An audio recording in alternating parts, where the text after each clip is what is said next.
set to go for the first. Ready to break. Racing Eagle Farm. To the inside, Jethro began only fairly. Scartoon out wide was the first into stride and goes straight to the lead. One of the favourites, Vanzadee second, Rarotonga third, and Jethro landing fourth over on the rail. Then Yolev and Leaves of Lorien is last.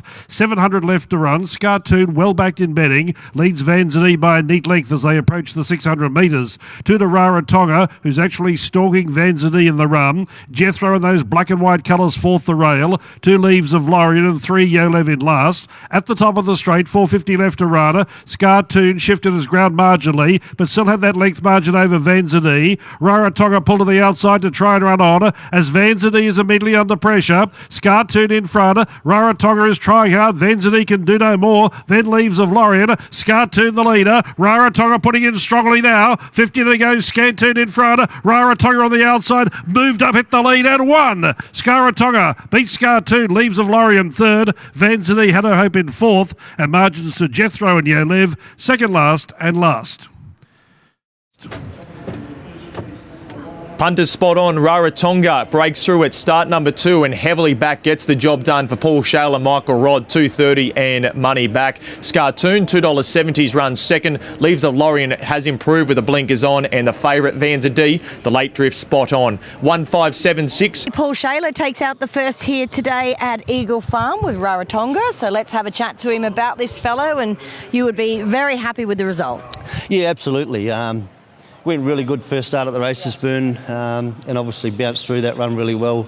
He's learnt a lot. Well, as you just said before, he's got a great attitude, so he's very easy to work with and does everything right. So, yeah, nice to bank a bit of prize money. He's heading in the right direction. He's certainly going to appreciate getting to 1,200 metres in 2 weeks' time. Yeah, he doesn't look like your speedy sort of 1,000 metre. No, he's not, but he has got good gait, tactical speed, and then he comes back underneath the rider and relaxes and breathes and gets himself into a lovely rhythm, and he was strong the last 100, which he was his first outing, so he's only going to improve again off that, and as I say, looking forward to getting him out to 6 furlongs. Yeah, has he always shown you plenty, or has he sort of been a recent wake-up? He was pretty steady when he first came into the stable.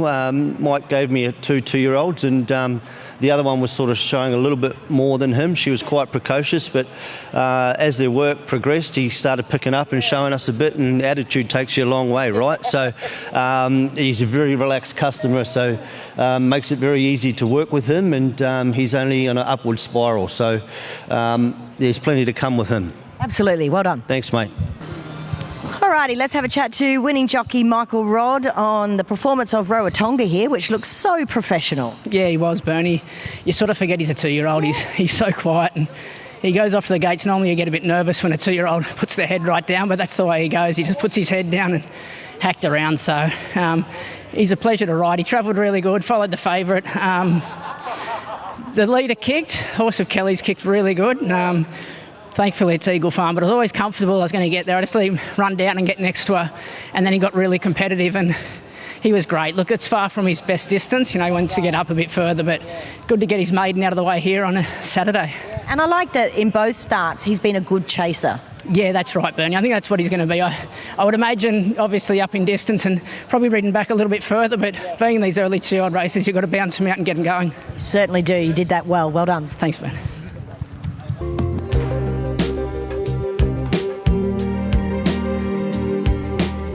Hearts Are Better, a quick horse, drawn well. She's a well-backed favourite. First up today. Racing. Hearts Are Better clearly won the start. Express Code came away well. 10 Good Reasons third on settlings down. Zoo Baby finds fourth position. Then Negotiations and All Too Wild. Travelling inside the 800 metres, Hearts Are Better leads with Express Code keeping it honest on the outside. Hearts Are Better retaining the lead and has got a neck to spare over Express Code. 10 Good Reasons poised there in third, travelling strongly too. Zoo Baby on its inside of the tail end pair. Negotiations outside of All Too Wild. They wheel for home. 4.50 left to run. Hearts Are Better trying to embark on an all-the-way win. Led the way from Express Code. Zoo Baby asked to go between the pair. Wide at 10 Good Reasons, even deeper negotiations, and then came All Too Wild. Hearts Are Better the leader. Zoo Baby is trying to eat into the margin, but can't get Hearts Are Better as yet. Then 10 Good Reasons, but it's the leader in front. Hearts Are Better. Zoo Baby for the Quinella, but Hearts Are Better first out, first home. Beat Zoo Baby, 10 Good Reasons, and All Too Wild, and then negotiations with Express Code fading out towards the back. 5, 6, 4 and 8. Hearts Are Better. Dave Fowler has summed it up perfectly in his call. Just as we picked up there, no surprises there as soon as the mare was able to find the front first up. That's now win number 4 at start number 9. The 4-year-old daughter of Better Than Ready. Her third look at Eagle Farm. She was overturned as a very short price favourite here on debut, but first up off 2 very good barrier trials to Matt Hoysted. She's got the job done under Damien Thornton and pays $2.10 at $1.50. Zoo Baby, $2.80 run second. 10 Good Reasons had the right run in transit. It'll improve off that. It's run third, although no third dividend, and All Too Wild in for fourth. 5, 6, 4 and 8, the numbers across the line. As soon as Damien was able to get the mare out, find the front, she didn't look to have to be doing too much work, and with Express Code outside her, not putting too much pressure into the race, and when Express Code was dropping back before the turn, you knew that Hearts Are Better. She was the only horse you wanted to be on, and holding off the late challenge of Zoo Baby was way too strong for the opposition this afternoon. Zoo Baby showing some form once again with the blinkers on for the first time, Bernie, but Matty Hoysted, he'll be happy with win number 4 at start number 9. He's building a nice record with this mare. Yeah, absolutely, Brodie. She sure is. Matt Hoysted joins me now. So, Matt, you'd be absolutely thrilled with the return today. Yeah, exactly. No, it was a really nice kick-off point for her, being a Class 3 under play condition. She was in really well here, and good to see her return in that sort of fashion. Love the way she's thickened up. I mean, there always was a good bit of her, but now she just looks such a mature mare. Yeah, exactly. No, she had a long last couple of preps after winning the Jewel. We then targeted some stakes races with her, so she didn't have a huge spell in between, and was probably just feeling it at the end of last prep. So we've given her a really good break, and she's done excellently, or done really well in that last break, and in turn just really thickened up and matured into a beautiful mare now. And she's probably just come back and even a little bit more relaxed, which is good. She could always be a little bit revvy at times, but she's a lot more mature mentally as well as physically this time in. So hopefully more in store. Yeah, we saw that in the yard today. She was just Miss Cool. Yeah, definitely. Even her 2 trials back, she can normally be pretty go-y in them, but she's been happy to just come back and relax, and happy to use her natural speed early, but hopefully that is going to help her once we get back to the 1200, and hopefully she can continue to relax well. That's going to only help her finishing off her races. Yeah, I mean, she's a Better Than Ready out of a Schnitzel mare. She's got a lovely pedigree. Is that going to be her reach to 1200? Or do you think this could be further, or do you think she's a sprinter? I think she is a sprinter at this stage, but who knows? We'll definitely be trying that because it's going to open up more doors for her, obviously. But key is just getting her back to the races and getting her back in form. And see, with Yarra Long, Richard Foster in her, the key is trying to get a bit of black type to her pedigree, obviously. So that's what we'll be endeavouring to do in the summer carnival. But good to see her come back this way anyway. Do you go right through the summer, or are you earmarking something in winter? So for calling it short in the summer? Yeah, probably just have a few targets there in the summer, and then again, there's probably going to be more options for her come winter time, but take it one step at a time. But she's returned well anyway. Well done. Cheers, thank you. All right, let's have a chat with Damien Thornton now, and I got to say, I love the nursing the first furlong here. You've got to do it, don't you? Yeah, especially she's first up, so she's going to have improvement out of the race. Like, you can't sort of ride like probably to her strengths first up, but you can to a degree as long as you can kind of find that balance. But she relaxed really well. She's been a lot better this time round. I think I've only sat on her once or twice, but she's been a bit more relaxed at home. And You think you got it sort of easy the first bit? Comfortably, I think we were going quick enough, but she was comfortable. So I think if they're comfortable, it probably doesn't matter how quick you're going, as long as they can do it well within themselves. And she kicked well, and just let her build quietly up the straight. And the way she kicked, they probably weren't going to catch her. Well done. Thanks. All right, there he is, Damien Thornton, 56.88. We did go to a good 4 prior to race 2 as well, and 33.01. That's lightning speed. All right, 5 beats 6, 4 and 8.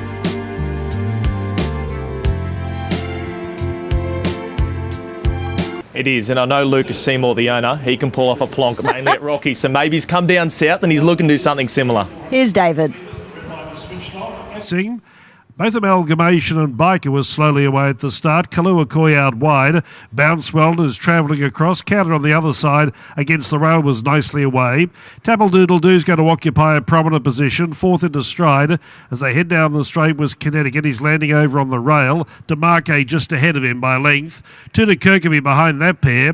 Then Amalgamation, Lacometer and Biker settles in last. The speed is slow as they leave the home straight now. 1900 left to run. And the well second favourite Kaluakoi sets up shop in front and slows things down. Slows things down, leads away from Counter in second, who's going to secure the box seat run. Tapple Doodle Doo is about a neck away third the outside, and they crawl along the side of the track. Then came DeMarque outside of Connecticut, the favourite parked fifth on the rail for Jake Bayliss. 1 length Kirkby, 1 length Amalgamation, 1 length Lacometer, and just for good measure, 1 length away Biker, who whips them in. Heading to the back straight now, they've got just over 1400 left to run, and Kaluakoi is really making play in front. He's getting a great breather in the middle part of the race. Tapple Doodle Doo occupies second, Counter third, a neck back on the inside. Then about 2.5 away was DeMarque, 1 to Connecticut. He's travelling well, he's settled well in fifth position, and he gives Kaluakoi about 5 lengths start of the middle part.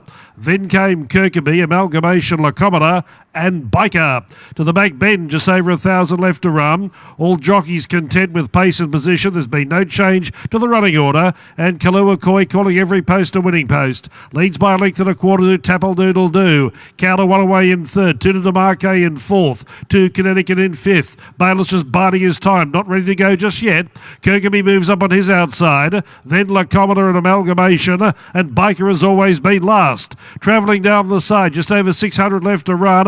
Kaluakoi is trying for an all-the-way win. So far, he's done everything right. Tapple Doodle Doo being felt for. Counter is stalking the leader into the straight. Kaluakoi now pulls to the outside. Connecticut forces a passage, begins his run, and DeMarque tries to go with him. Kaluakoi shaken up, grabbed by Counter on the outside. Tapple Doodle Doo, Connecticut is whacking away, still with work to do. And then came DeMarque. Counter with the lightweight, and Ange Jones went by Kaluakoi with 100 metres left to go. They're a mile in front of Connecticut. Then Tapple Doodle Doo, but Counter backed at odds. Counter is too good. Counter won the money. Beat home Kaluakoi. A minute away third Connecticut. Then Tapple Doodle Doo, DeMarque, Kirkby, Amalgamation, Lacometer and Biker was always last.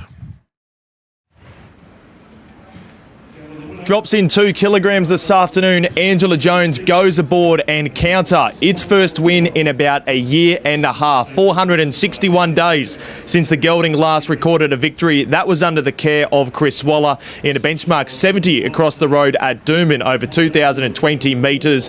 It went up to Central Queensland with Lockie Mansman for a run or two. The same connections decided to send it back down south to Queensland, now with the care of Corey and Kylie Guerin at Toowoomba. Not only has it overturned its stablemate and favourite Connecticut, it's recorded a very comfortable win following a host of luckless last couple of runs, and after running on behind Mr. Buster last start there at Doomben, he drops in weight on the backup and he gets the job done thanks to an Angela Jones peach, and it's won very comfortably in the end. Kaluakoi walked in front, got every single chance. It's worked home well to get second. Connecticut a big gap back in for third. The favourites had every possible, but it was weak in the closing stages. It's only narrowly got home by about half a length over the top weight in it for third, Tapple Doodle Doo, but it is all about Counter here. $7.50 and $2.20. Tim Ryan spoke pre-race. This was the best backed runner at a price, and they've pulled off a fair old plonk as well. $7.50 at pays Bernie, and there might be some very happy connections with you. All right, Corey does join us for a chat. I'm really putting you in the Chris Waller, Jack Bruce sort of style of training here when it comes to stayers on a Saturday now. Yeah, look, we love training stayers. They're good. They're nice horses to train, and it's always nice to win races. So, especially here on a Saturday. But yeah, he's I'd be lying if I said I expected this horse to probably beat Connecticut today. I'm so glad you said that. Yeah, I mean, he's a nice horse counter in his own right, and a good ride from Ange, and the 2400 he loved. So I'm glad we decided to give him a crack at the big leagues today and not opt to take him to Toowoomba tonight. Indeed. I mean, there was good support for him at a price as well. But I mean, on paper, you couldn't believe he could beat Connecticut in that fashion. If you go back and watch Counter's last couple of runs, they've actually been quite hidden. Daniel Moore rode him last time, and he had absolutely nowhere to go. He said, I couldn't go out, couldn't go in, and you can't jump them. So that's pretty well what happened. And like I say, his runs have been quite hidden, and his results probably should have been a lot better than what they have been. So he's obviously just been saving himself and building up to win a Saturday grade race, which is good. Which is fabulous for you. Well done. Yeah, thanks, Bernie. There he is, Corey Guerin, doing a great job with his mum, Kylie. 10 beats 6, 4 and 1. Alrighty, let's have a chat with our winning jockey, Ange Jones, now. And Ange, that was a super ride and a super performance. Certainly a PB by Counter, by all means. Yeah, it definitely was, but he was in a good race. He's been running thereabouts with not a lot of luck. So with the good gate, he got all the luck today. He got the best run in running. We were able to find the fence, which I think is important for him, because even in the run, he's just a bit of an awkward guy. He wants to have his head on the side, but he wasn't doing too much within himself, just doesn't really know how to run straight. But it was actually really good in the straight.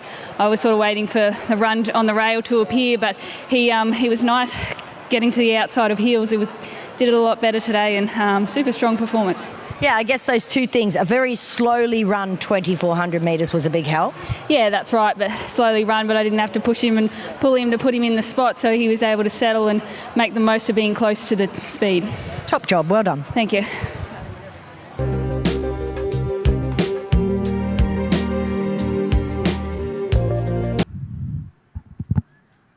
Started just holding them. Racing now. And Amani's Dream off the inside began well. Mazee began in neutral. Sunlord going forward with 5th, 4th soon after the start, and Blacklist not too far away as they sort their positions out travelling into the first bend. Then Sun Worshipper followed by Dushenka. Man of the Town drifting back to second last, and Jenny Maurice settles in last position. They begin their run along the Eagle Farm back straight with 1,400 left to run, and Amani's Girl leads the way. 5th Force is 3 wide, and Sunlord momentarily was keeping it there, but now eases as 5th Force moves alongside Amani's Girl. Racing in 4th, the favourite Mazee in a great position. One behind it was Blacklist. Then came Dushenka in the orange and black colours. Midfield, the rail inside of Sun Worshipper, and the tail end pair, Jenny Maurice inside of Man of the Town. They'd spot the leaders about 7 lengths start. They head by the 1,000 metres, move to the side. Amani's Girl narrowly from 5th Force. The margin was a neck. 2 away third, Sunlord getting a good run. Likewise, Mazee. Maloney's got the favourite travelling smoothly 4th. All good so far for favourite backers. Blacklist 2 behind that pair. Clear Air in 5th. Dushenka 1 away 6th on the rail. Then Sun Worshipper, Jenny Maurice and Man of the Town is going to have to come from last. They've reached the 600 metres. Amani's Girl's been in front every step of the way. From 5th Force the outside, Sunlord makes a move 3 wide, chasing the leading pair. Mazees are coming away from the rail, and Maloney now negotiating a path towards the centre of the track. Blacklist going with him, and wider was Man of the Town thundering down the centre of the track. Amani's Girl with a bit of a kick from Sunlord. Mazee is going to get busy on it now. It's responding. Blacklist a length behind it, and Jenny Marie sneaking right through along the inside. Mazee on the outside got to the lead. It's no easy watch for favourite backers. Jenny Maurice on the inside. Mazee in front and won. Mazee beat Jenny Maurice and Amani's Girl. Blacklist in 4th. All right, hot favourite Mazee does take out the 4th here at Eagle Farm. Let's have a chat to stable foreman Todd Pollard. And Todd, well done. That's worth celebrating. But gosh, he's a hard watch. Yeah, for sure. He's certainly short. You know, it looks like he's going to take a long time to pick them up, puts them away pretty quickly, but then he just sort of labours out in front. What's that head up? What's he doing there? Well, he's just such a character. He's so quiet, laid back, but he's just got that natural high head carriage, and he's, a bit of a enigma when it comes to the races. Still doing a few things wrong, but no, he's a lovely type of horse. Well done to Crew Racing. They're good supporters of the stable, and they deserve it. They, race quite a few horses, so it's nice to have a good Saturday horse like him. It's wonderful to have a horse like him, and you just can't help but think if he just sort of went straighter. He looks so awkward, doesn't he? Yeah, absolutely. No, he's very awkward, but he'll get there. He's still lightly raced, so still plenty of fun to have with him, that's for sure. And obviously Ryan does a fantastic job. It's nice to have Ryan on board, and he knows the horse well. So, yeah, onwards and upwards. He makes it, doesn't he? He helped him really win this race. Yeah, exactly. No, he's a lovely rider to watch, that's for sure. So, yeah, no, he's always good to get his services, so we'll take it when we can. Do you stay at 1,800 for the moment? I guess so. It's not like he's seen it out putting them away, but it seemed like they went steady today. So, look, he's probably, I said to you a few starts ago with him, probably a mile, maybe 2,000 with him, but I think, around this spot's perfect at the moment. He's just developed into a gorgeous looking guy, hasn't he? He's a beauty. They don't come better looking than him, really. So, he's still got it all ahead of him. Well done. Thank you. All right, let's have a chat with Ryan now. Whew, you had to work on that one. Yeah, he feels these firm tracks. He's a big boy and cost himself the other day just wanting to lug out like he did today. But is that what it is, you think? It's the firmness of the track? Yeah, he loves a bit of cushion out, and just the other day probably race fitness got the better of him as well, but today third up. He looks like he's got the ability to put 2 lengths on them, and then it just doesn't eventuate. Like I said, I think he's just feeling that track, and you see where he was hanging out quite badly, so he's come a long way in a short amount of time, considering he was very timid as a younger horse, and he would never sort of track up like he did today. So good to see him progressing nicely. He can only improve as well. Well done. Thanks, guys. All right, update here at Eagle Farm is that we have been postponed, Brody. So obviously there was a lot of toing and froing, but in the case of the weather, there are bigger storm cells to come through. It is. We've had that first small storm come through that split just as we had lightning within that 15-kilometre radius. The second storm we're currently seeing has just hung around, and we've had very close lightning. And after this, we've got another even bigger cell coming through. So it is very frustrating, but at the end of the day, the most important thing is safety, and that's the way the stewards have gone. Absolutely. So Racing Queensland will let us know what's going to happen with the remainder of the meeting, if in fact they may be added to future meetings down at the tracks.